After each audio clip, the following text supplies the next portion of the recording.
And we're back, ladies and gentlemen, with the show of madness that has now become a natural deterrent to infomercials, only known as Under the Radar. And apparently, according to the maestro, during this show, we have successfully blocked well over 24 infomercials thus far during this entire programming. Really? Only 24? Then we need to step our game up.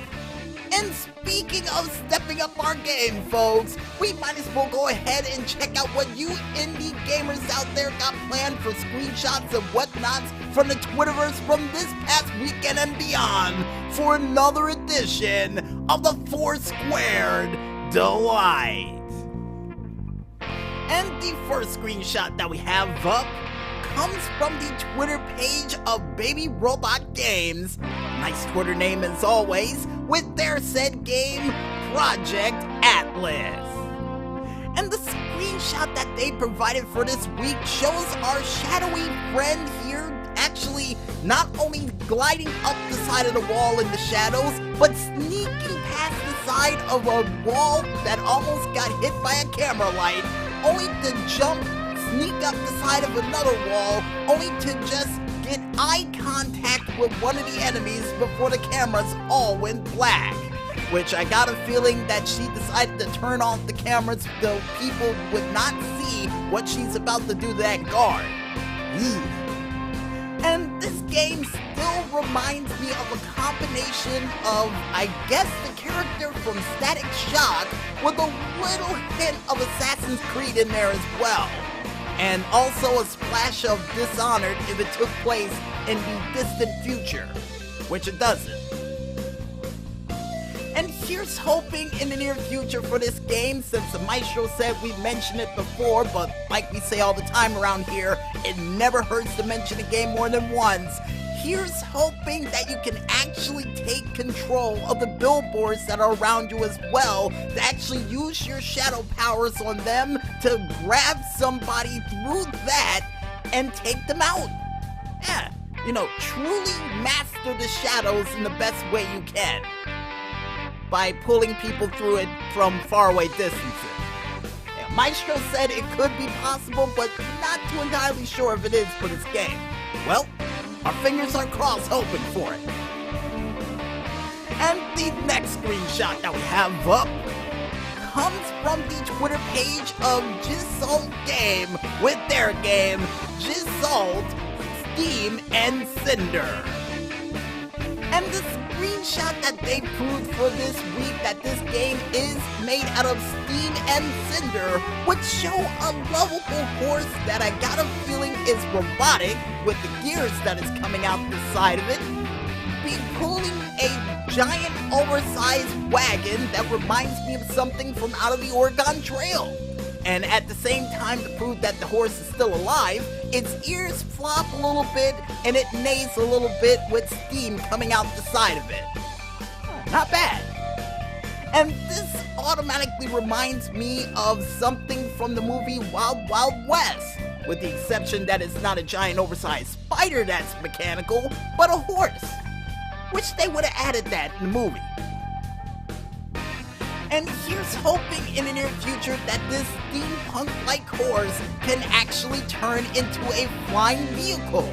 Because, for some strange reason, I got a feeling this horse can transform into a flying jet of some sort. So here's hoping that it can. I mean, it's already a cool horse being a steampunk horse, but the ability to fly? Thumbs up in my book if it can.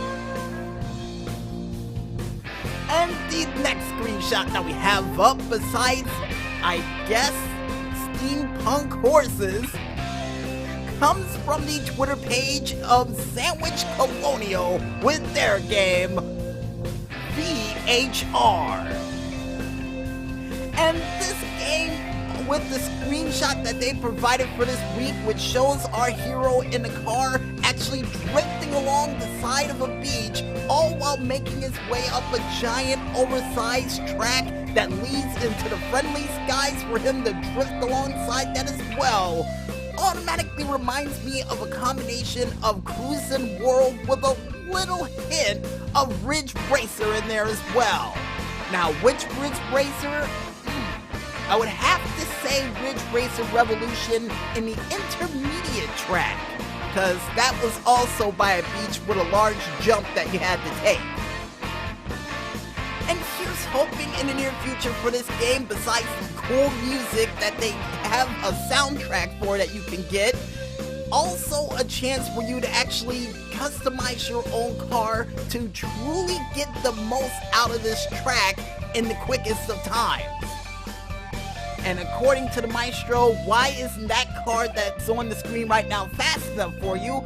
Well, I like my cars just a little bit faster than this one can go. You know, hey, you gotta have the fastest car to actually beat your opponent. It's science.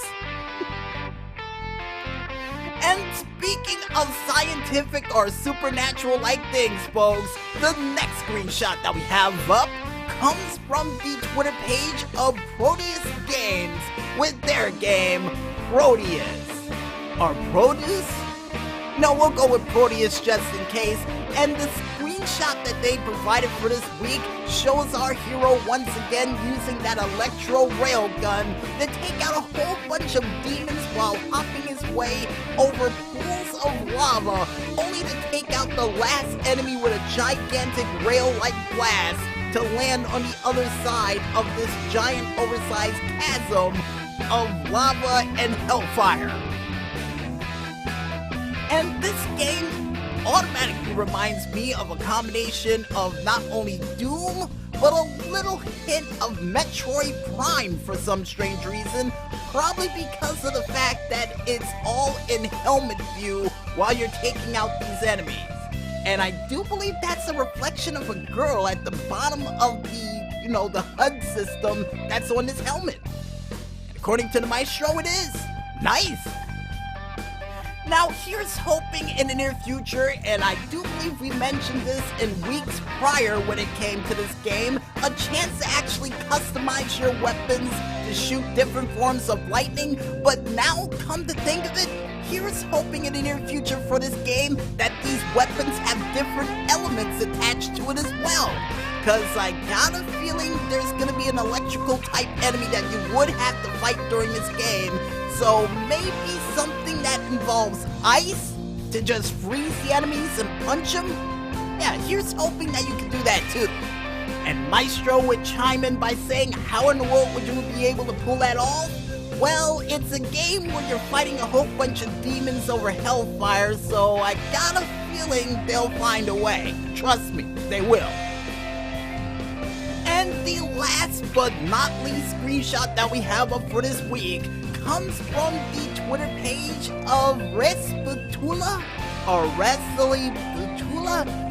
We'll go with the second one, with their said game known as a work in progress, which I will end up calling Kickflip Dolphin for now, because during the screenshot that they provided for this week shows our skateboarding friend here wearing a helmet while doing all these tricks, pulling off a nollie dolphin into a front side board slide, into a dark side, into a manual, then successfully landing a trick with a manual into one more nollie dolphin to successfully just go across the rest of the skate park, skating the day way, for well over 5,429 points.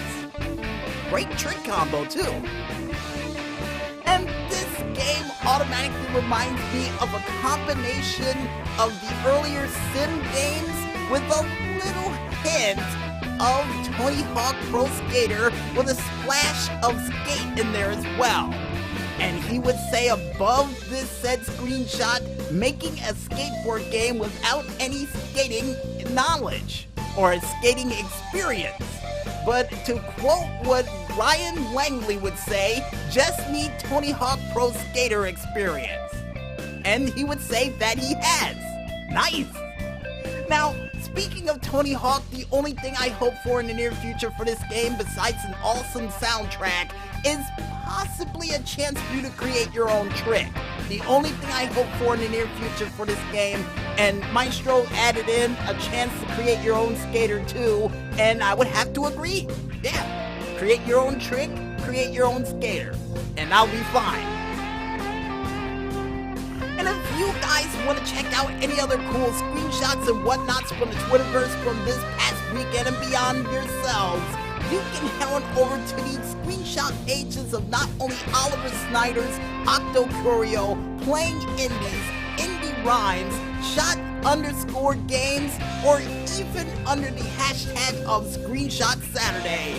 And if you guys want to get an interpretation of the screenshots that we liked for this week for yourselves, you can head on over to our Twitter page, only known as the 00Agent 0012, where the Maestro made a screenshot folder entitled Screenshot Mother's Day. Well, it's good. I thought you were going to come up with something better than that, but you know what? We'll go with it.